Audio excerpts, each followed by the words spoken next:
and thanks for joining us for this launch of our report on young adults and parole. And I know that many of you will know quite a lot about transition to adulthood and Barra Cadbury, but I thought it would just be worth me saying a couple of words about it for those who are less familiar. So the Transition to Adulthood campaign is a programme of Barra Cadbury Trust. We're an independent charitable foundation, and it's some 15 years old now. Our thesis is that young adulthood is a distinct stage of development, and that's becoming more and more clear as the evidence accretes both in criminal justice and in other areas as well. And the lead up to transition to adulthood and young adulthood itself is the time, as many of you know, for the greater propensity for crime, but also the greatest likelihood of people growing out of it. So what we've been doing over the last 15 years is amassing a really wide body of evidence about young adults, about the criminal justice system, and how the two can interact to most effect. We've done a number of pilots, we've produced a number of reports, they're all available on our T2A website, and we've been really pleased that the ideas that we've been promoting and that our partners have been promoting and contributing so much to the evidence base have been really adopted by statutory services. So we had our first landmark recognition in 2011, when we've gone on to have the Justice Select Committee reporting young adults being recognised in the female offender strategy. We've got a young adult model of operational delivery in prisons, management of young adults in probation, and most recently His Majesty's Probation and Prison Service has published a young adults strategy. So we're really pleased with the direction of travel, but we're always looking at gaps in our evidence base, and we identified that not much had been done on probation. So we asked Rob Allen and Laura Jane to do a report on it. We're really pleased with how the report has come out, and that's why we're all here today. So we are on Twitter and LinkedIn, and we'd love you to follow us. You can get updates on all things to do with young adults and criminal justice by logging on by signing up on our websites, and then we'll stay in touch with you on all the research that's been going on. We're on social media today. We'd love you to tweet, those of you who like Twitter, and we've got a hashtag young adult parole. I love hashtags, they're so self-explanatory. So we're using young adult parole if you would like to use that. We are on quite a tight time scale. I'll be keeping our speakers to time. We've got a lot to pack in, but we will have time for questions at the end. If you've got questions, could you put them in the chat box, and then we'll be picking up things to ask as we go along. I might just pick things up in the chat box or ask people to ask their own questions. And I'm really excited about our speakers. In a moment, I'm going to hand over to Laura James, one of the report authors, who's accompanied by a young person with experience of these issues, Ali. Really delighted that Ali is joining us, and the probation officer too. So we'll be welcoming them. Then I'm going to pass on to Rob Allen, the other report author, to give a presentation on the recommendations. We've got Andrea Bennett from the probation service who will be responding to that, and then we'll be looking at recommendations for the parole board and a response from Ronno Griffiths of the parole board to that. And finally, we've got Rachel O'Rourke, who is a psychologist working in the prison probation service, who will give her reflections, and then over to you. So that's how the day is shaping up, and without more ado, I will pass to Laura and Ali. Well, thank you very much, Debbie, and really delighted to be here. I think this report is quite timely because, as I'm sure many of you will know, that parole and changes to parole have been really central to the current administration's reform agenda. But a lot of those changes, in fact, all of those changes, which we've set them out in the report, so I'm not going to rehearse them here, they're designed to increase public confidence, but actually they apply to everybody, to children, young adults and older adults alike. And so I think it's a really good time to take stock and make sure that as changes unfold, we're not disadvantaging young adults who have such a huge range of really important needs, which Debbie just outlined and which T2A has been gathering evidence on for many, many years. As a lawyer that represents young adults all the time before the Parole Board, and having done work during my time at the Howard League, and colleagues there still doing great work in terms of trying to encourage the Parole Board to make specific changes to adapt its policies for young adults, which they have done to their great credit, and also colleagues in probation and HCPC, as Debbie said, have also responded really positively. But there's still a lot more to do, so I hope this is the start, not the end of the conversation. And I'm really delighted to be here, both with Ali, which is not his real name, and with his probation officer, Liz. And I think I can safely say we wouldn't all be sitting here today at liberty, as it were, if there hadn't been a really positive, proactive young adult approach in Ali's case. So perhaps I could just ask Liz Kearney, could you introduce yourself briefly?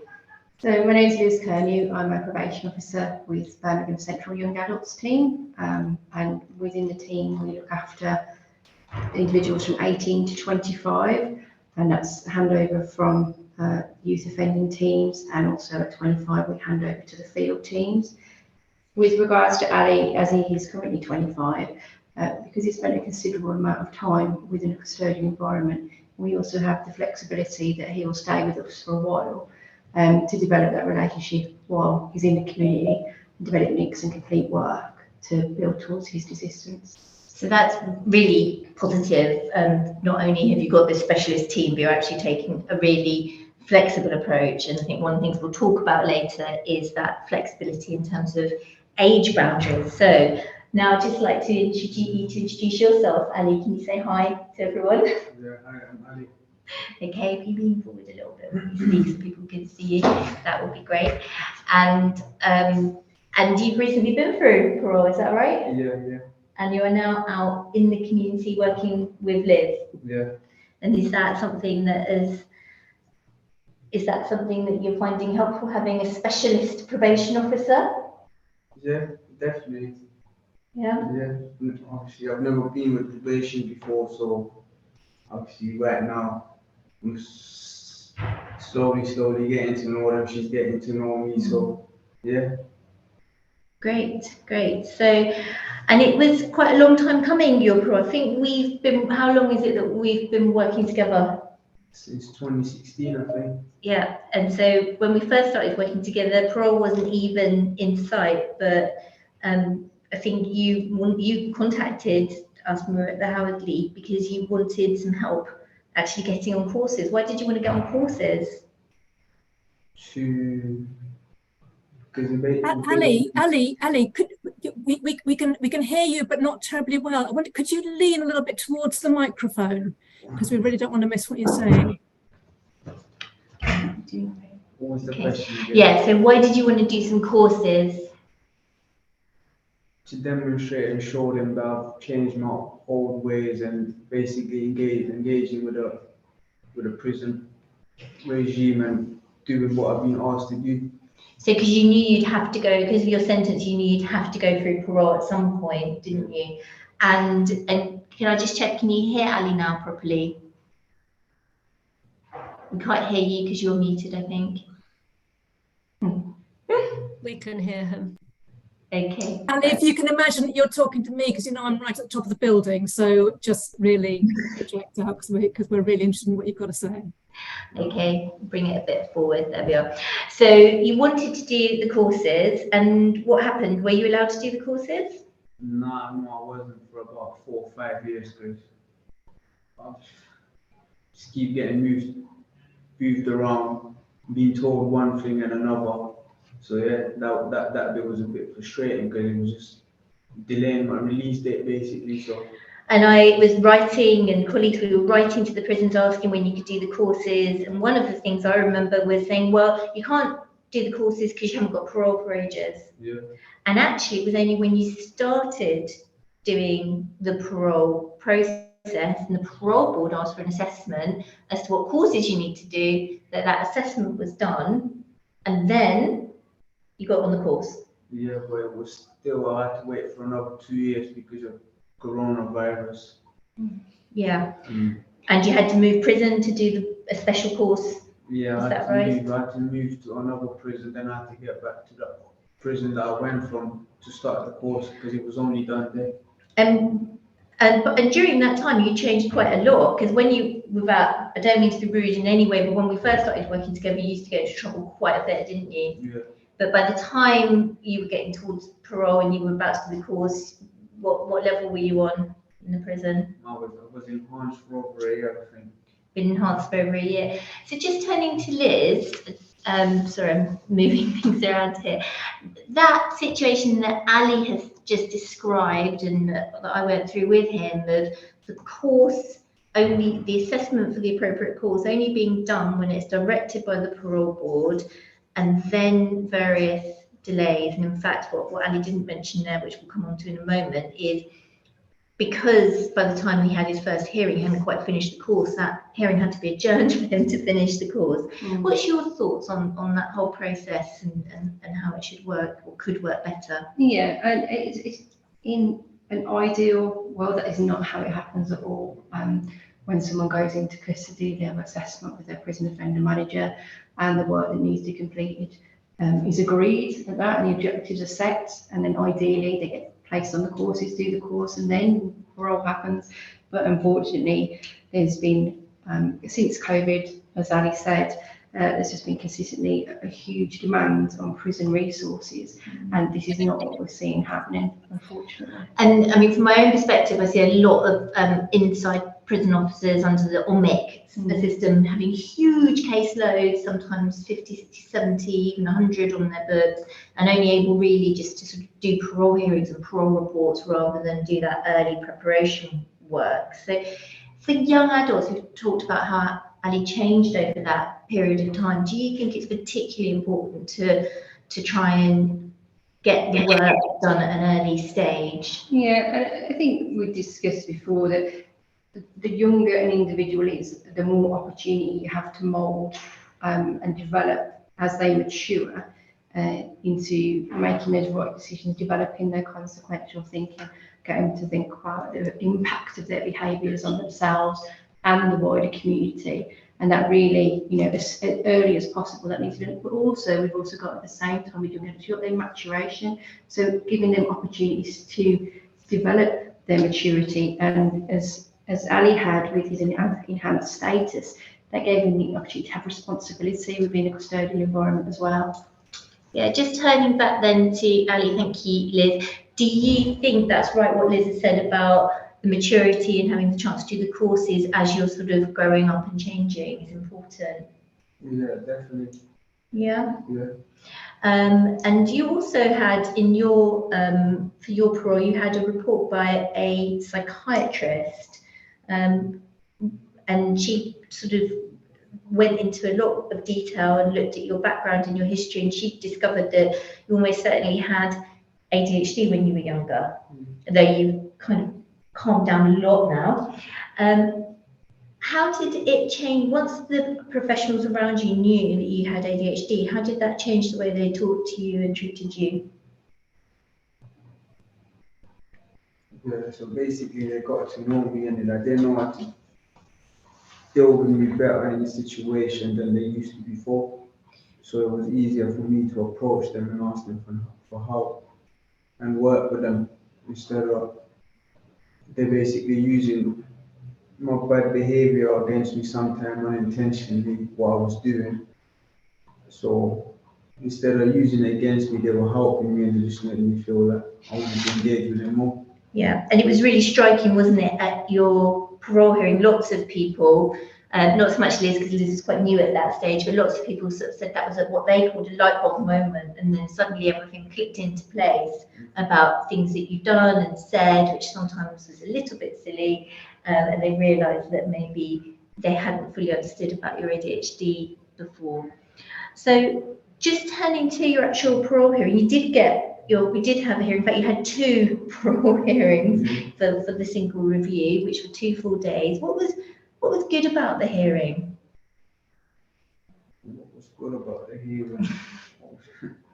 Yeah, I don't know. Obviously, me getting what basically I've worked for towards and earned it, and obviously hearing the people talking about me in such a positive way, because that's not always been the case. So yeah, having people talk about me, even on the parole board, so yeah, it motivated me to keep going, like after my release as well. And I think that's what I've been doing since I've been out. Which is brilliant. And I'm really, if you don't mind me saying, so proud of you in terms of that. But hearing lots of people talking about you and being really positive, did you feel that they actually listened to what you had to say? Yeah, 100%. Yeah.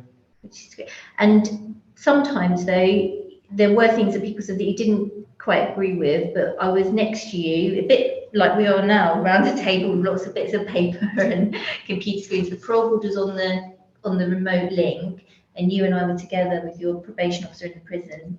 And so we were able to correct things, and you were able to write notes and ask me questions. Was that important to Yeah, 100%, because I was given a chance to challenge some of the things that was being said about me or written about me, because that's not always the case. You don't always get told what's been said about you and what's been written. So yeah, I was given the opportunity to challenge it and say, no, that wasn't true, or that's that. And obviously yourself with there with me, so yeah, that helped a lot. Yeah, and so that is one thing I think for other people, it could be helpful for them to have their lawyer next to them. Yeah, 100%, because some of the questions and some of the things that get said is a bit hard to understand sometimes for a young person. Yeah. Yeah. And Liz, do you want to just comment on the hearing? It was quite an unusual hearing. It was conducted, I think, in quite a sensitive and thoughtful way. But as Ali says, there was, by the end of it, quite a sort of real sense of positivity, wasn't there? Yeah, it's certainly very supportive hearing, I would say. I mean, I got allocated to the case, I think it was a month before, and working with Ali and reading the previous reports, I knew it was really important. We had to build some sort of bond before we got to that oral hearing, and to develop some trust. So we had video links, and we came to visit him at the prison, so it was a face-to-face visit, and really just working towards getting him in the community to be tested. Yeah. Now, it wasn't all good because it was very, very delayed, wasn't it? By over a year, I think. Is that right, Ali? So tell us how some of that felt in terms of the frustrations about that. Yeah, obviously I was frustrated, I was angry, because I was ready to do what they were asking me to do, but I felt like I wasn't being given the opportunity. So yeah, I was frustrated and I was getting a bit upset about it. And maybe sometime I didn't deal with it the right way, but I think you dealt with it okay. yeah. But one of the things that the program did do was that they were worried about supporting the community, and you were, because of the delay, in fact, you were turning 25 before the final, well, just very, very shortly after the final hearing. And so they asked your leaving care worker whether they could go back to his boss and see whether you could get extra support beyond the age of 25. And that was agreed. You've got 6 months extra support. You're in that 6 months now. What difference has that made to you out in the community to have extra support from your leaving care worker who you've known since you were, how old? About 16? 13 or Oh, just 14. 13. What difference? No, that's okay. What difference does it make to have that? It's just having that extra bit of support, somebody to turn to that you're comfortable with, and if you need some help, you can go and ask for it, instead of doing things your own ways when you know that you can turn to other people and ask for the help. And he picked you up from jail. Yeah, he did. Which was very good, which meant I could speak to you on the way back. And from your point of view, and I'm going to end it with this now because I think we'll need to move on to the next segment, but just to round off from your point of view, Liz, how helpful is it to have the leaving care team involved? I think, particularly in Ali's case, it gives that continuity. Somebody that's known him for quite a long time. You also get that overview as well of the changes in him. Because I know Ali and I discussed about how much he felt that he'd matured in the last 2 years, but then to have a professional give that input as well for the overview of, what, 12 years you've been working with Julian. Yeah, so that was really positive, and the fact that he's still got that support for the next 6 months, so that I've got time to put in place support in the community to overlap that, just make sure everyone's working to support Ali in the community to get to where he wants to be. Fantastic. Well, thank you both. You're going to stay with us, so there may be a few more bits we can talk about later, but I'm going to now hand over to Rob Allen, who's going to talk about the recommendations we've made to HMPPS. Thank you.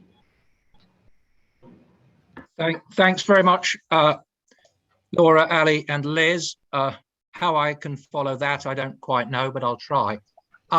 Yeah, and thanks, Debbie and Tabaro Cabri, for the continuing commitment that that you are making to this age group.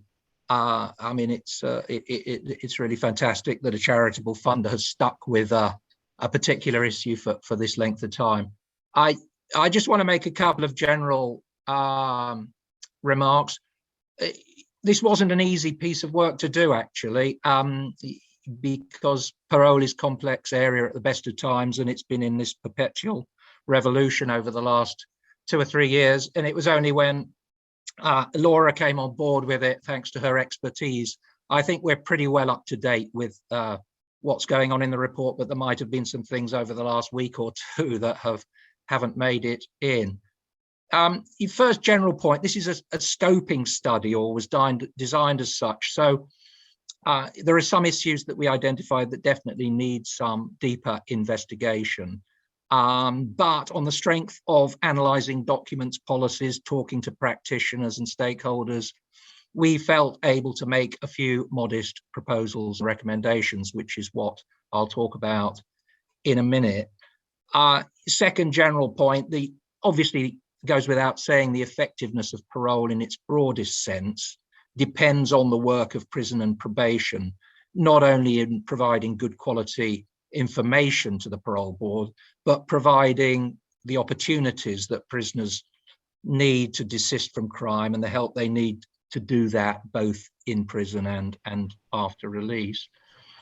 And finally, the point that a special approach to young adults has been really increasingly recognised, not least by prison and probation and the parole board. So much of what we've got to say in this report is along the lines of go further, go faster, and actually do what your policies say you should be doing. And in the current climate, that's not always easy, of course.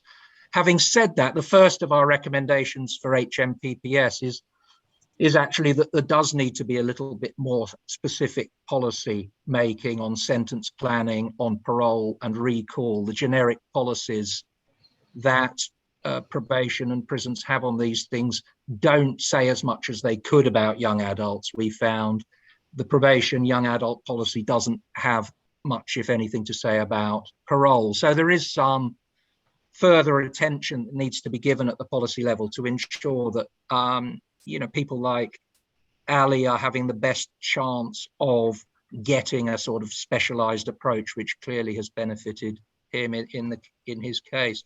Second point is about assessment. We think there may be a need for some new specific tools for young adults to support structured professional judgment about young people who are in a period of often rapid change. And with the right support, that can be obviously change for the better. And again, this is probably something that needs deeper research than we've been able to do. There's an important point at the heart of this question of assessment, I think. For the most part in criminal justice, lack of maturity is a kind of mitigating factor because it indicates reduced culpability and perhaps more painful consequences of punishment. But when it comes to risk, lack of maturity can be seen, if you like, as an aggravating factor. Impulsiveness, lack of self-control might lead people to say, well, we need to adopt a much more cautious approach, unless that is that these factors can be addressed and managed effectively. And that is what our third and fourth recommendations for the prison and probation service is about. First, for prisons, we want young adults to be able to develop their maturity, to demonstrate their risk is reduced, to undertake the kinds of things that Ali eventually was able to do in a much more systematic way. We're not simply talking about psychological programs here. It's the overall experience of being in custody. And you only have to read inspection reports and Board of Visitors Monitoring Board reports to see that, you know, at the moment, it's a struggle to provide people in prison, and perhaps particularly young adults, with what they need. I mean, one IMB report recently said an adult prison, but with a senior management group, several of whom had worked in the youth estate, they say, you know, a lot of our young adults are immature. They don't engage with formal education. They need to be given boundaries and kept busy. It was a fairly kind of common sense approach, but keeping busy is not what is happening in custody at the moment. So at Deerbolt, one of the few remaining young adult, mainly young adult prisons, people locked up 22 to 23 hours, a third of key worker sessions taking place, long waiting lists for accredited programs. At Brinsford, education and training not taking place. And the monitoring board there say that it doesn't become much.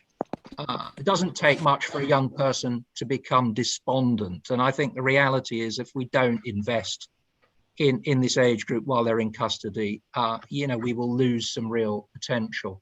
And OMIC has been mentioned, the offender management system, and Justin Russell, the probation inspector, has produced 2 reports on this. The one on prison said the system simply is not working. And one of the, Liz said that she got to know Ali, I think, a month before parole. And one of Justin Russell's findings is that the community offender managers just don't get involved early enough to engage.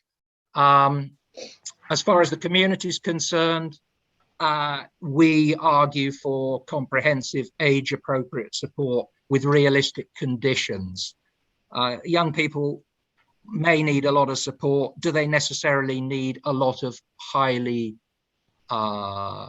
controlling and ambitious restrictions which are easily breached? I mean, in his latest report, Justin Russell says most recalls are caused by homelessness, return to drug use, and a failure to ensure continuity of care, not by offending. So, you know, we think, particularly perhaps with young adults, this question of continuity of care can be particularly important. We float the idea for our final recommendation that recall might be, in the future, have to be authorised by some court-like body before it's actually done, or at least overseen for young adults much more closely than it is, and certainly monitored in the sense of, is it being used fairly, to check whether there are any indications of racial or other disparities in the decision making. I know it's an area where there's quite a lot of work going on, and we couldn't reach a firm view on the extent to which recall is overused or underused. It's a complicated area that probably requires much more sophisticated research. So those are our recommendations on prisons and probation. There is a slide which Nadia might be able to put up, which summarises those. We think that perhaps with the exception of the one about authorising recall, which is quite radical, the majority of them, I think, are not. They are extensions of what is being done when the system works at its best. It's extending that. So we think it's eminently achievable to do these kinds of things. And I look forward to hearing from those of you who have views about it, whether you think they are A, sensible, and B, doable. Thanks very much. Thank you very much indeed, Rob, for whizzing through what was a very full report. So we'll go straight to Andrea, Regional Probation Director of the North West, who's going to respond to those points. Thanks so much, Andrea. Thanks, Debbie. Firstly, I think I'd like to explain my role. You've just said I'm the Regional Probation Director for the North West of England. And like my colleague directors, there are 12 of us actually in total. We all have an operational lead area. Mine's working with young adults and those with care experience, and they are areas of practice that I feel very passionate about. I wanted to set out my role to be clear that my knowledge and expertise, and really my area of responsibility, is largely operational. That is, I guess, I'm responsible for ensuring that probation staff supervise young adults in the most effective and productive way to support their desistance and to help with their rehabilitation. So I wanted to be clear that I'm not responsible for writing policy, that my expertise is probation operations. And my knowledge and understanding of the prison service is pretty good, but I do have a probation background, not a prison service background, but hopefully my knowledge is good enough that I can answer any questions that arise today. So I wanted to start off by saying how much I welcome today's report, because from my perspective, it forms a part of a growing body of research that focuses attention on young adults.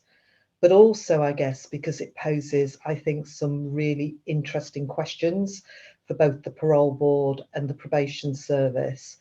And I think it gives us a lot of food for thought.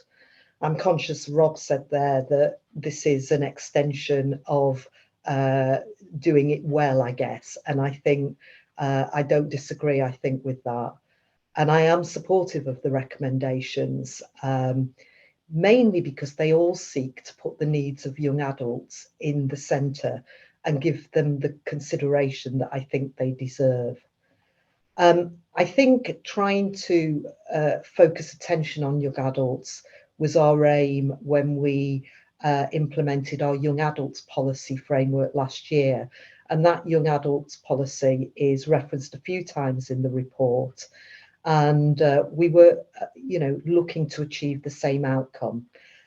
I think the policy recognises that the needs of young people can be very complex and varied, and that they do require particular support in the criminal justice system. We know that young adults are much more likely to reoffend, be recalled, breach community orders, much more so than their older counterparts. And we also know that maturation can be a slow process, sometimes lasting into the mid-20s, and therefore some of the recommendations around extending the 18 to 21 to 18 to 25, which I know are more geared to the parole board, is something that I would be particularly supportive of. I mean, we also know as well that maturation can be hindered or compromised by substance misuse, psychiatric or neurodevelopmental disorders, and of course, adverse childhood experiences. And often these can lead to poor impulse control, poor problem solving and decision-making skills, and risk-taking behaviour. And is often the reason why young adults enter the criminal justice system. And therefore it is incumbent, I think, upon all of us to look at young adults through that lens.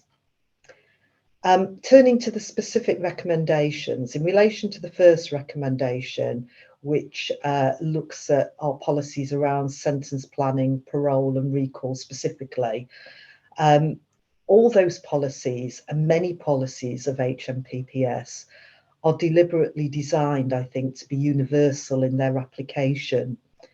And in doing so, I don't think they separate out any protected characteristic or age group. But what I would say is that they are all rigorously impact assessed to ensure that there aren't any unintended consequences for any particular group.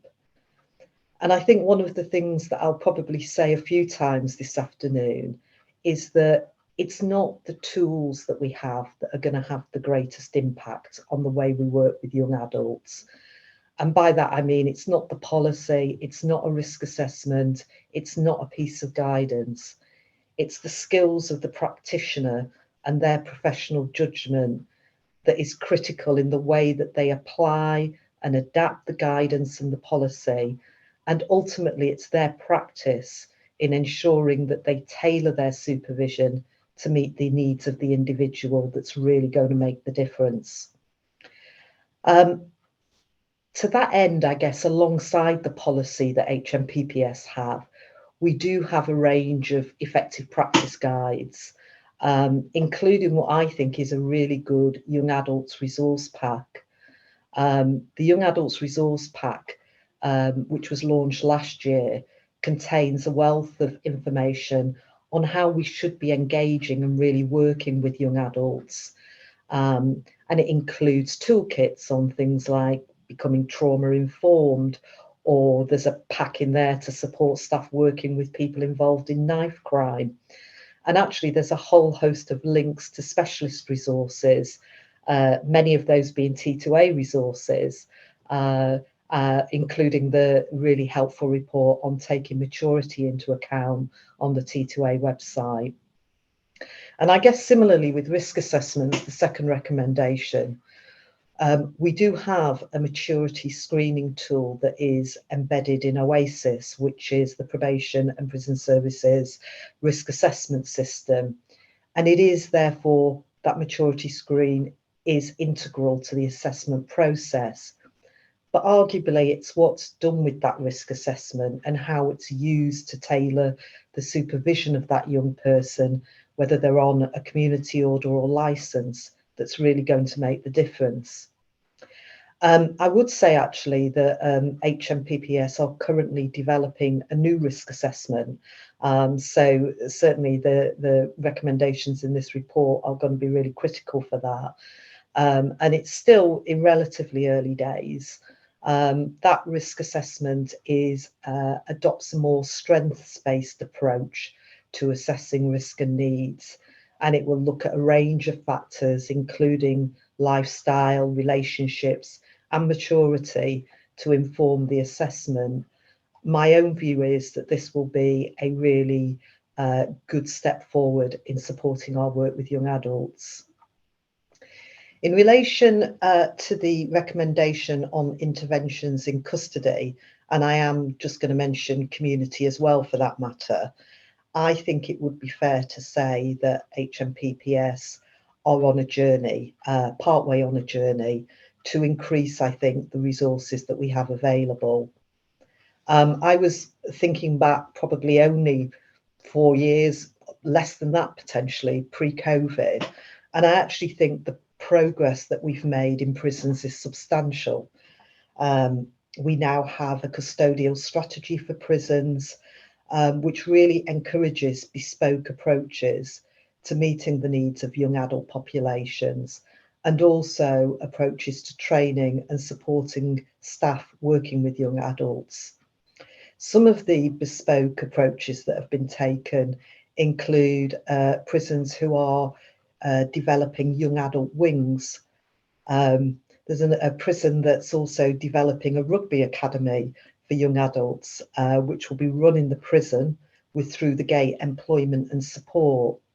And there's another prison that's developing a bespoke package around control and restraint, and that's really focused on de-escalation techniques when there are issues with young adults that lead to violence. Andrea, can I just, could you start? We've got about a minute left. Okay. For you. Yeah, thank you. Sorry, I know you're passionate about this. No, I can carry on. What I will say is I fully accept that there is more to do in HMPPS. We are on the back of what we were just talking about, Rob was mentioning, we're going to review the OMIC model. And I think we're also looking more at how we can listen to the voices of those with lived experience. But I think probably the recommendation that caught my eye the most was about preventing unnecessary recalls. And I'll just finish off by saying that I think this is something that we as an organisation really need to give some careful thought to. My own experience of recall is that it's rare to see somebody that has been recalled solely on breaching a licence requirement.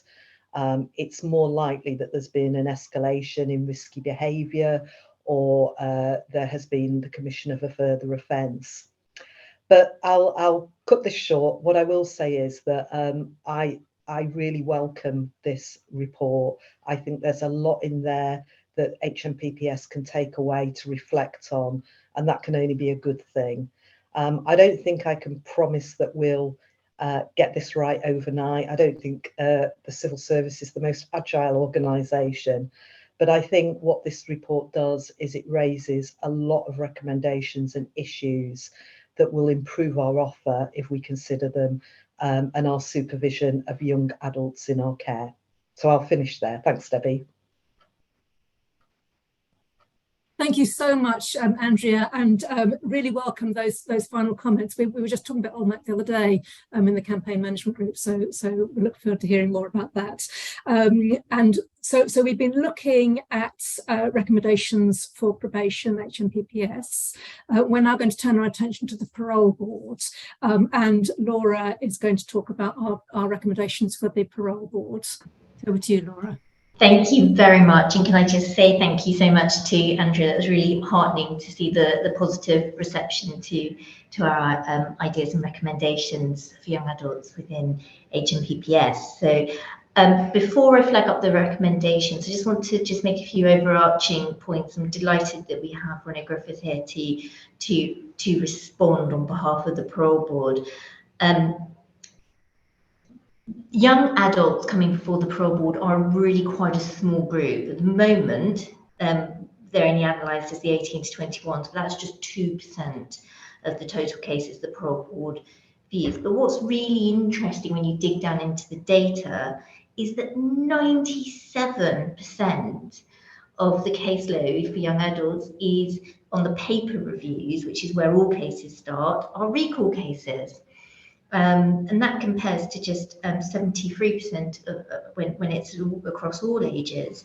And you know, it's obviously really encouraging to hear Andrea say that she hasn't come across recalls just for breach, but the recent report from the inspectorate did raise concerns about lots of recalls for things that really are not about reoffending, much more about people becoming homeless, making bad mistakes that are not necessarily harmful, but are a breach of their conditions. And of course, when it comes to the young adult cohort, that ability to make mistakes, and sometimes young adults do need to be able to make mistakes as part of the learning process. And of course, lots of the young adults who are recalled are serving standard determinate sentences where the court has never said this is a dangerous person. And we're not necessarily talking about lots of people on life sentences or public protection sentences. So quite a distinct cohort, which is why, though I think it's a small group, I'm really pleased that the parole board is engaging in the need to take a different approach to young adults. I'm very pleased that several years ago now they agreed to prioritise young adults in terms of giving them a presumption of an oral hearing if they couldn't be released on the papers. So Nadia, could you just put up the recommendations and I will just run through those. I'm going to try and do it quite quickly just to get us back on time.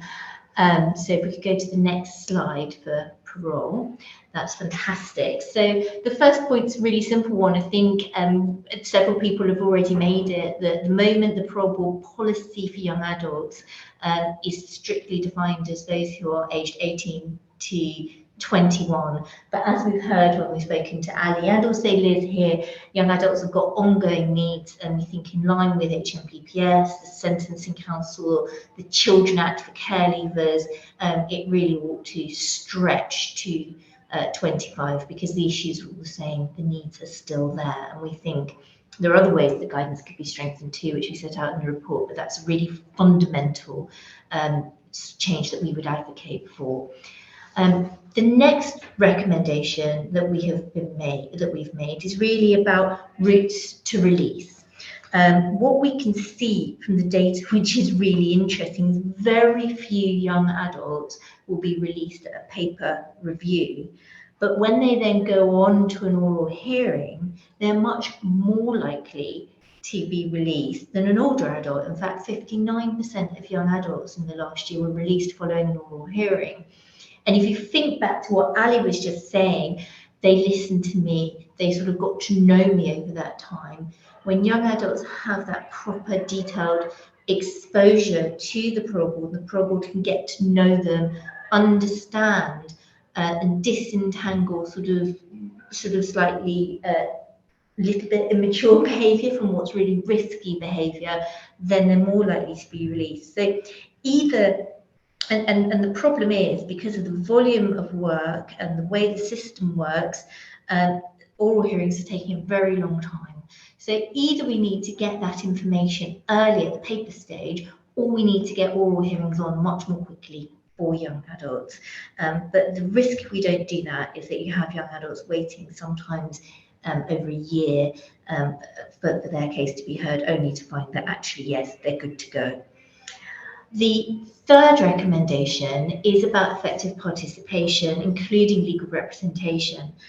We don't have data about the proportion of young adults who are legally represented at the parole board, but I think there's a real concern, particularly at the paper stage, that lots of young adults don't have legal representation, and that's a real concern. There are also lots of other ways to make participation in the process more effective, and in fact, I think it was at a hearing with Ronno just the other week, a young adult was colouring in during the hearing, which I think was really set him at ease. He's an autistic young man who found colouring really therapeutic, and actually I've had several hearings where parole board's been really flexible and allowed young adults to doodle or colour in and do things that set them at ease. So we can be quite creative about effective participation.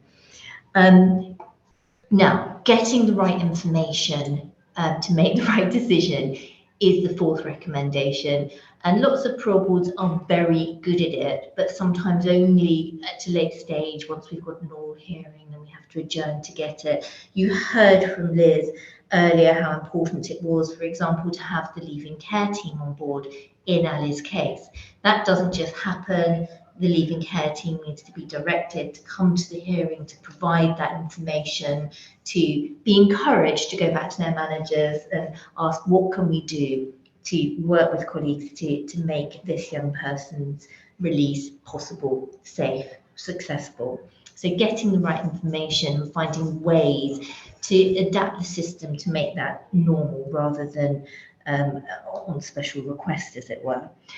And then finally, the fifth recommendation is sort of very standard. I can't quite read it because Helen Kay is apologising for leaving, but I believe it says something like, yes, we should really just making sure that the parole board monitors the application impact of its policy. As I say, following representations by the Howard League that all young adults should have a presumption of an oral hearing, there has been in place this idea of having an oral hearing sort of as almost as a matter of right for young adults if they can't be released on the papers for some time. But I come across many cases where it hasn't happened.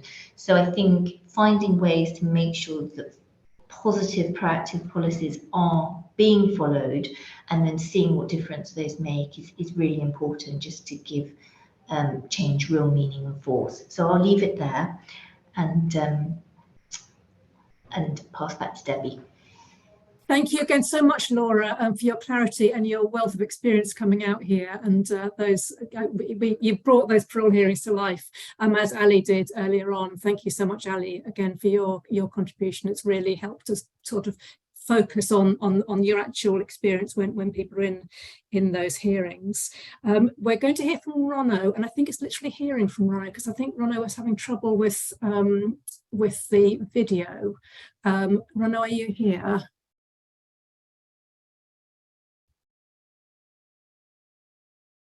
Nadia, do you know if we've got Ronno, Nadia or Mark? Not in the waiting room, I'm afraid. No, okay. Sounds like Ronno had some difficulties. Could I just draw people's attention to the chats? So first to invite questions for the chat, and also there are a couple of questions in there already. There's some requests for some factual information I think people here can probably respond to, a request for the young adult resource pack, Andrea, that you mentioned. So maybe somebody could put a link to that there, and inquiry about advocacy services that again we might, perhaps other people might who are from those advocacy services might be able to respond to that. I think that we'll go straight to Rachel then to share. Just to note that Glenn has actually offered to provide a short, he's been very instrumental in the young adult policy, to provide a short response. Okay, thank you, Laura. Glenn.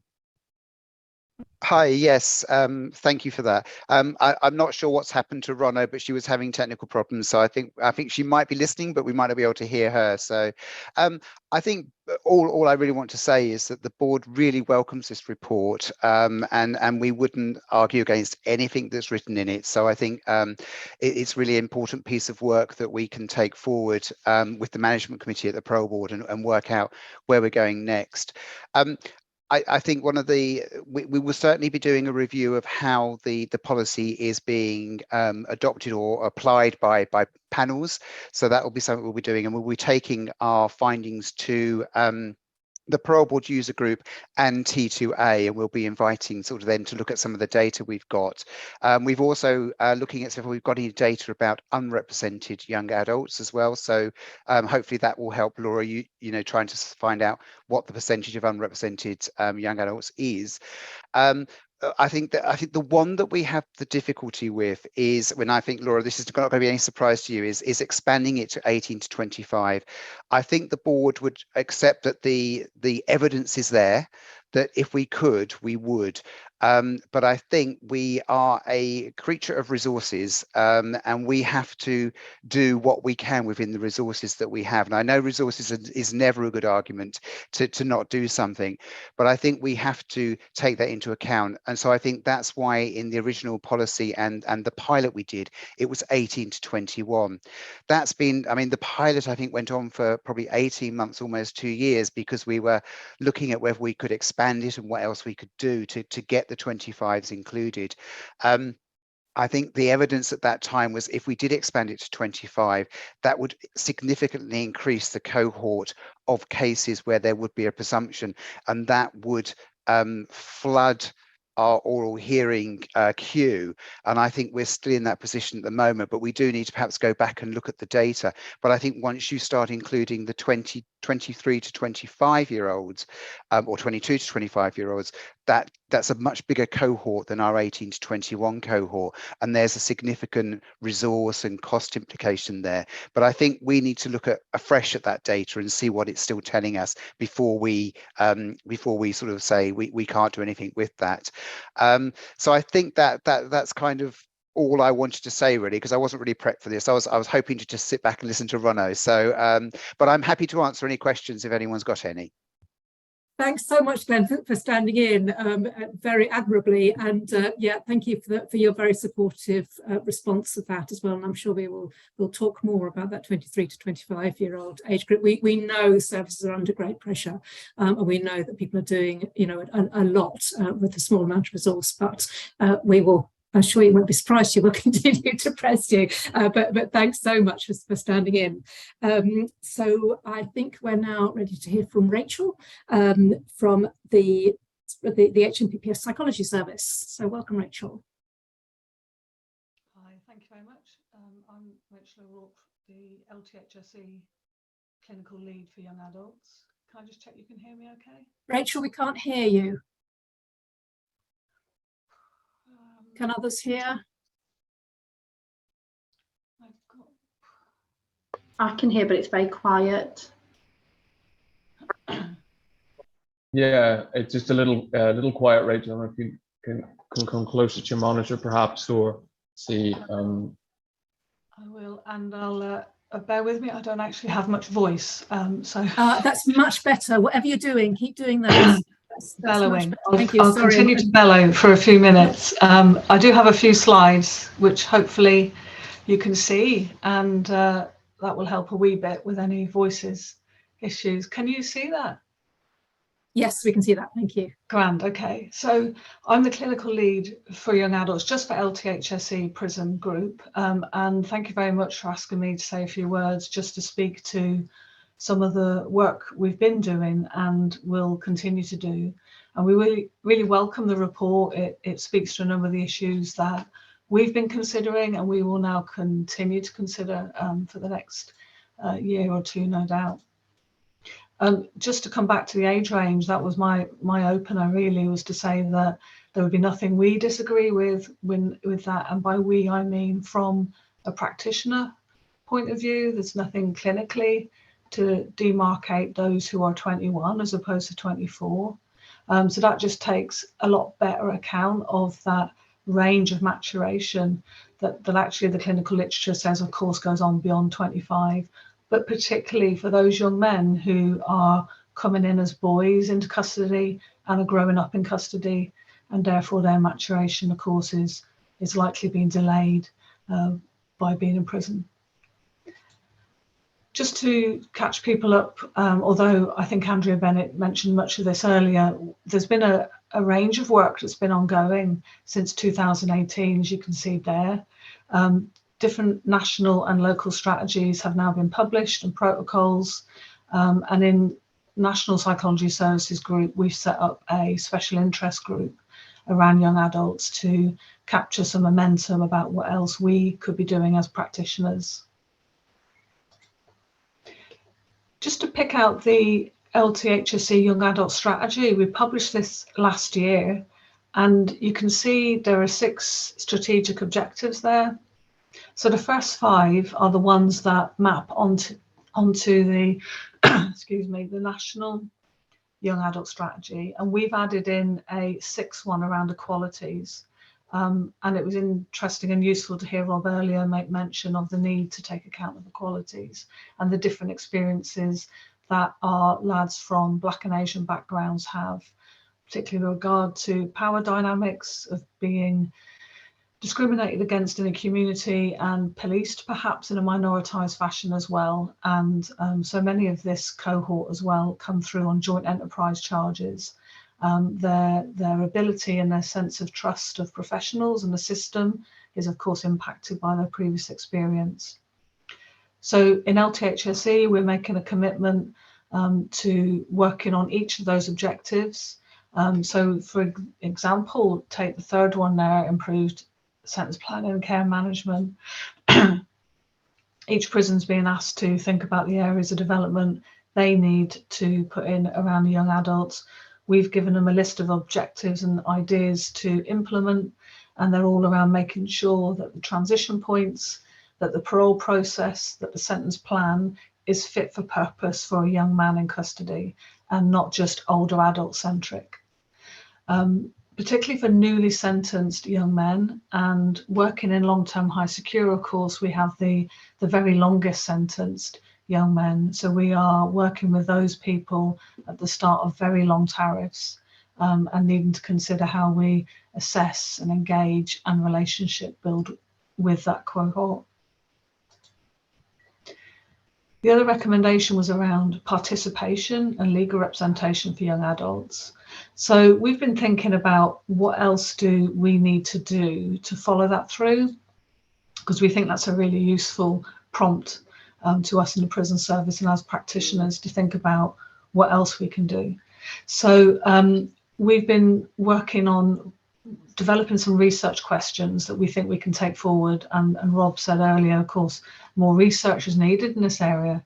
So we've been thinking about, as internal insider researchers, what would be appropriate questions.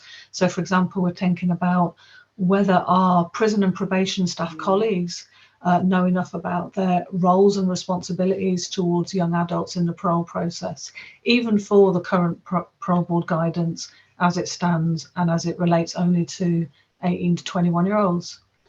There's also room for clinical staff focused study about the knowledge and understanding of age appropriate assessment tools and measures, as that is so important too, as well as, of course, a study with the young men themselves about what else would encourage their participation in the process and in the oral hearings themselves. We know, of course, that the long sentences have a huge impact on young men, and we suspect that there is a extra difficulty for young men, perhaps with clinical issues, who are having even greater difficulty in adjusting to being in custody. There are, of course, other issues to consider as well. And all of this at the point at which a young man is probably being assessed and is trying to make sense of himself and his situation. But thinking about the impact of the offence that's been perpetrated, the likelihood of having taken someone's life, how long that sentence is, and the difficulties of being in custody and in prison and how that impacts on a person. All of that, of course, is material that isn't necessarily made explicit at the time of risk assessment for parole boards, but is part now of the LTHSE young adult strategy and part of the discussion with psych services going forwards. And just to say there as well, we also don't take account perhaps enough of cumulative resilience, which is a phrase I came across in an article last week, which I think is a nice way of capturing the grit and determination that a lot of young men in prison have in having faced and coped with a lot of difficulties in their lives so far. They've often developed a lot of skills and still have hope for the future and are able to adapt. So working from a strengths-based approach, first of all, for what is working for them can be really helpful. And recommending as well, based on an empirical study, I should just say, that I did last year, just picking up an issue of racial trauma, because without explicitly researching this subject, it tends to go unnoted because of the, unfortunately, the ordinariness of racial trauma for our young men from Black and Asian and other ethnic minority backgrounds. We need to keep an eye on that and properly pick it out and understand it if we're ever going to understand the risk that someone presents and what will make for a useful rehabilitation experience for them. And then just finally, about the assessment tools that have been mentioned, and is a welcome recommendation as well, because we have such limited research and evidence in this area. So therefore, the case formulation approach is that which provides the gold standard.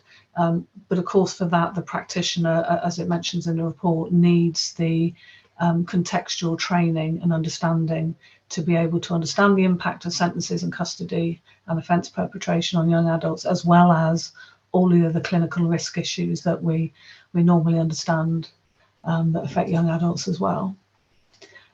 So that's it. That's my presentation, and yeah, happy to take any questions at the end as well. Thank you so much, Rachel. And that was really reflective, as I suppose I'd expect from a psychologist. Yeah, so thank you. There was really interested in your ideas about research, and also very much like that phrase, cumulative resilience. And yeah, we see so often people have got real skills. They have withstood a lot of really terrible life experiences, and as you say, still come out and look to better things ahead, and that's I think what we're all really here to try and do. So that's completing our the presentation part of our session. I'm just going to change my view so I can see everybody. Oh dear, don't leave the meeting, which is just a nice bit. So if people would like to put hands up if you've got questions that you'd like to ask, your little, from the reactions part, because then you'll appear on the front of my screen and I'll be able to see that you've got a question. And we've also got some questions in the chats. Yes, Rebecca is asking about young adult women and their experience of the parole process. And did you address that in the report? I wonder, Rob or Laura, one of you perhaps would like to talk to that? Shall I just start off? Absolutely, the report is not gender specific in any way, and we do talk about the particular needs of women. I have to say that the number of women going through the parole process, and particularly young adult women, is really, really small. And having represented quite a number of young adult women over the years, we talk about intersectionality, don't we? But it's really acute, and particularly, representing young women going through parole, and if they have any other sort of protected characteristic, everything is so compounded, the resources are so limited, there's literally virtually hardly any approved premises, and often the issues such as experience of being in care and all the rest of it will be really acute. So we don't make any specific recommendations in respect of women, but we were very alive to that particular issue, and I think it is probably an area that could really do with some further research and scrutiny. Thanks, Laura. Rob, did you want to add to that?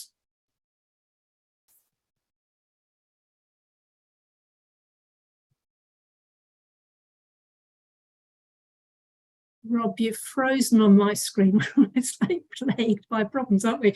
But so I'll go on to another question. Rob might want to come back. Debbie, sorry to interrupt. Ronno has sent some reflections, which I forwarded to you via email. I thought maybe it'd be useful to read them out.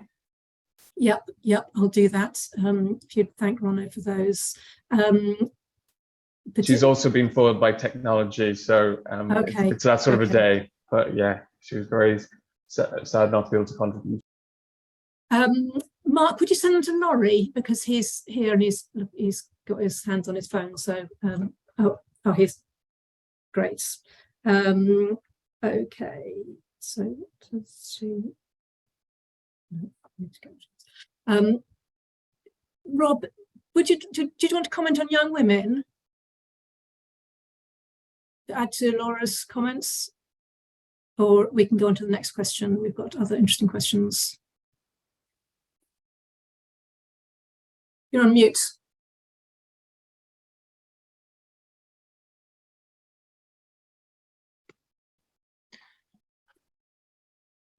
I'm being told my internet connection is unstable, so I apologise. Can you hear what I have to say? Yep. Go far away.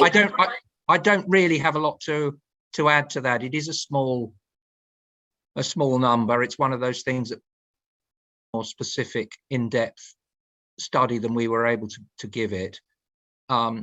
We had some, not trouble, but we took some time to be clear about what kind of cohort we were looking at in detail, and Rachel mentioned young people who commit very serious offences as young adults, but they won't face the parole board or the prospect of opportunities to get parole for many years hence. So in a sense, that's another study. Equally, there are some children who commit very grave offences who may come up for parole in the young adult age or slightly later. We didn't look in detail at that. So I think there are a couple of other studies at least that could be done as a result of this. Thanks, Rob. Yes, there's always more work to be done, isn't there? Let me just say, give you Ronno's comments. She says she totally agrees with the importance of the parole board developing its policy and practice in response to this cohort. And for her part, she feels very strongly that the needs and potential of young adults within the criminal justice service should be recognised. She says the T2A report provides further stimulus and support to them all, of the probation service, the parole board, to build on research and collaborative conversations in order to develop policy and practice. And to keep young adults in focus. Ali, she said you raised the really important points that young adults should be able to benefit from the positives of the parole process. And I think we've heard quite a lot today about the positives of the parole process, not least that their achievements are recognised and their voices are heard. That's, I think, echoing, Rachel, what you were saying. An important point for Ronno is that so many young adults in the criminal justice service and parole process are themselves victims by virtue of the abuse they experience as children, but also their ongoing sexual and criminal exploitation. She notes that young women and trans prisoners are even more invisible in the system than other young adults. And she also makes, I think, a different point that's been made today, a strong argument for families being involved in supporting young adults if they're able to do so, including by helping to explain the processes and importance of legal representation. But we should be aware that for so many, English isn't their first language. And she finishes by saying the parole process should be part of building hope, which is a fantastic note on which to end her comments. So thanks in your absence, Ronno, for those thoughts. And I'm going to go back to questions. There was Nicole has asked about neurodiversity and ADHD and whether we should, I think that's a question to T2A as well, about extending our age range up to 30 for people with additional issues, particularly around mental health and neurodiversity, in the same way that current maturity screening tools take those issues into account. Don't know if anybody, Andrea, don't know whether you'd like to comment on that, or again, Rob or Laura.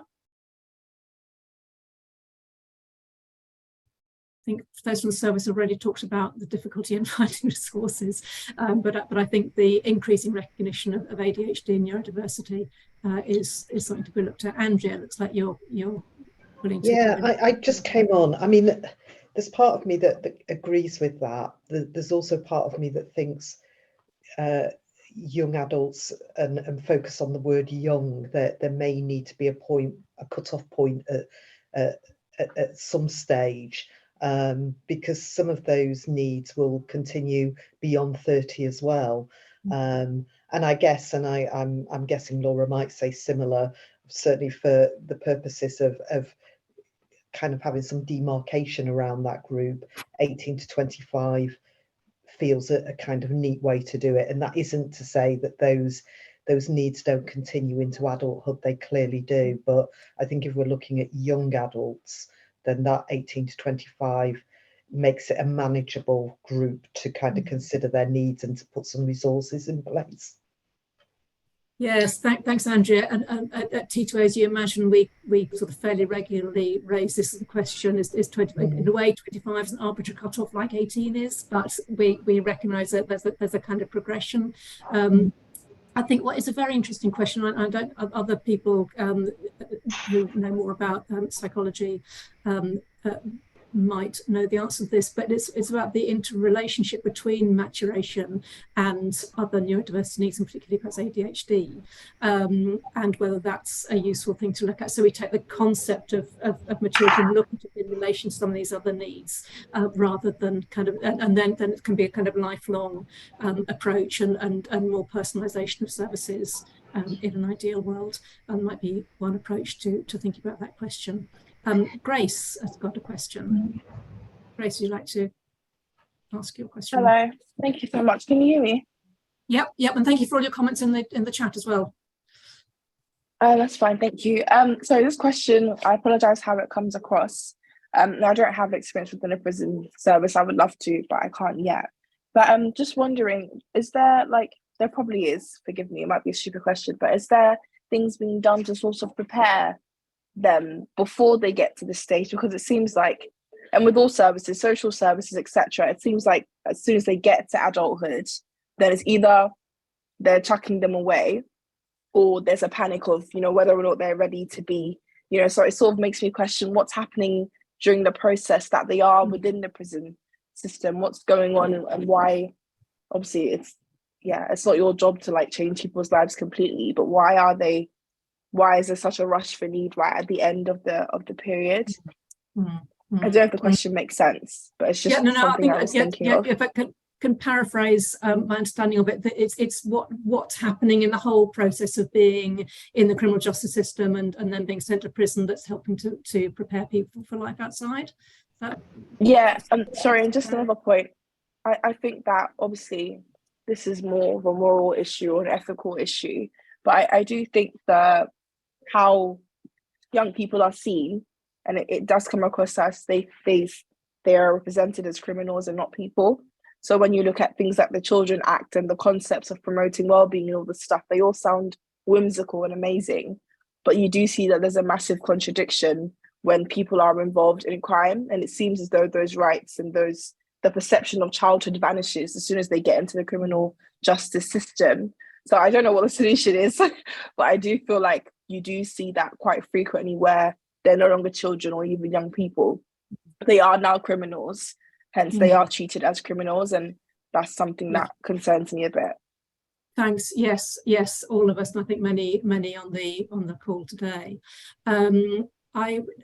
Laura, could I turn that question to you, and particularly what you feel would be a good model for supporting the kind of young adults that you've had dealings with, to help them through this and make sure they are in the best position to take advantage of the parole hearings, and then hopefully the release back into the community. Yeah, and I would just also say thank you, Grace. I think your questions are sort of quite interrelated as well, because part of that journey and preparation for release into the community is about being seen as a human being again.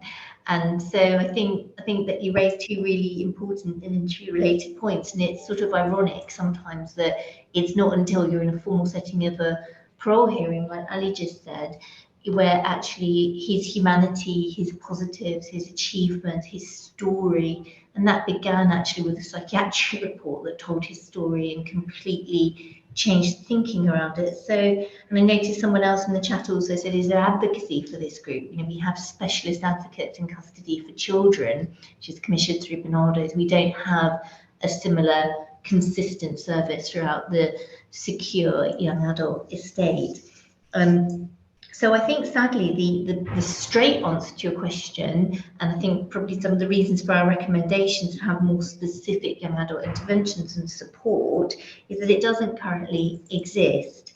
And what we do see, if we were to look at what ought to exist, which is all I can really answer, I'm afraid, is that kind of continuity. You heard Ali talking about having his leaving care worker who'd known him since he was 13, being involved all the way through, sending him pocket money on his and birthday money, and being there at the prison gate to pick him up, and being there to pick up the phone when he was anxious or worried was really important. And actually sometimes having people outside of the prison service is sometimes also incredibly important, because maintaining a link with the outside world and maintaining a link with somebody who's there to see you as a person and look at your needs rather than an operational issue, as it were, is really important. So if I had my way, which I know I don't, I think I would want everybody to have something almost equivalent to